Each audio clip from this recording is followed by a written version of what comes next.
In this video, I'll show you how to download and install the official Adobe Illustrator free trial on Windows and Mac. We're using only Adobe's own website. No cracks, no illegal downloads. First, go to the description below and click the link I've added. It takes you directly to Adobe's official Illustrator page so you know the download is safe and legitimate. On that page, click Start Free Trial. You'll see different plan options such as individual, business, or student/teacher. Choose the one that actually fits you. At the time I'm recording this, that plan includes a free trial period. But always read the details on your screen because offers can change. Enter your email and create or sign into your Adobe account. Adobe may ask for payment details for the trial. They usually won't charge you until the trial ends, but check the exact end date and price and set a reminder so you don't forget. After confirming, Adobe will prompt you to download the Creative Cloud desktop app.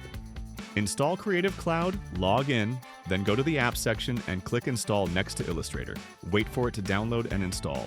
Once it's done, you can open Illustrator from Creative Cloud or from your Start menu or Applications folder. You now have the full program for the duration of your free trial. Use the official Adobe link in the description to start your trial.